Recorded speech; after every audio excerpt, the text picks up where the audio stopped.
राधे राधे दोस्तों, श्रीमद् भागवत कथा के अगले एपिसोड में आपका स्वागत है। शौनक जी ने पूछा, धार्मिक शिरोमणि महाराज युधिष्ठिर ने अपनी पैतृक संपत्ति को हड़प जाने के इच्छुक आतताइयों का नाश करके अपने भाइयों के साथ किस प्रकार से राज्य शासन किया और कौन कौन से काम किए, क्योंकि भोगों में तो उनकी प्रवृत्ति थी ही नहीं। सूत जी कहते हैं, संपूर्ण सृष्टि को उज्जीवित करने वाले भगवान श्री हरि परस्पर की कला अग्नि से दग्ध कुरुवंश को पुनः अंकुरित कर और युधिष्ठिर को उनके राज्य सिंहासन पर बैठाकर बहुत प्रसन्न हुए। भीष्म पितामह और भगवान श्री कृष्ण के उपदेशों के श्रवण से उनके अंतःकरण में विज्ञान का उदय हुआ और भ्रांति मिट गई। भगवान के आश्रय में रहकर वे समुद्र पर्यंत सारी पृथ्वी का इंद्र के समान शासन करने लगे। भीमसेन आदि उनके भाई पूर्ण रूप से उनकी आज्ञाओं का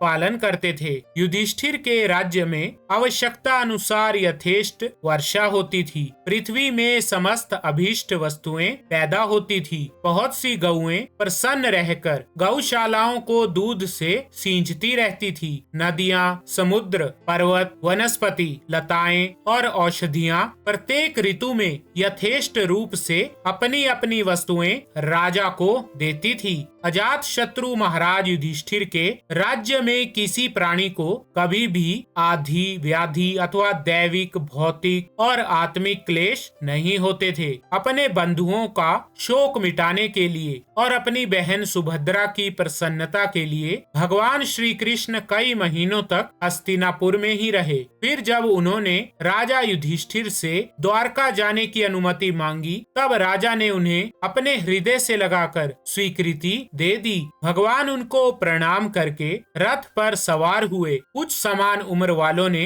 उनका आलिंगन किया और कुछ छोटी उम्र वालों ने प्रणाम। उस समय सुभद्रा, द्रौपदी, कुंती, उत्तरा, गांधारी, धृतराष्ट्र, युयुत्सु, कृपाचार्य, नकुल, सहदेव, भीमसेन, धौम्य और सत्यवती आदि सब मूर्छित से हो गए। वे श्री कृष्ण का विरह नहीं सह सके। भगवत भक्त सत्पुरुषों के संग से जिनका दुस्संग छूट गया है, वो विचारशील पुरुष भगवान के मधुर मनोहर सुयश को एक बार भी सुन लेने पर फिर उसे छोड़ने की कल्पना भी नहीं करता। उन्हें भगवान के दर्शन तथा स्पर्श से, उनके साथ सोने, उठने, बैठने और भोजन करने से जिनका संपूर्ण हृदय उन्हें समर्पित हो चुका था, वो पांडव भला उनका विरह कैसे सह सकते थे। उनका चित्त द्रवित हो रहा था। वे सब निर्निमेष नेत्रों से भगवान को देखते हुए स्नेह बंधन से बंधकर यहाँ वहाँ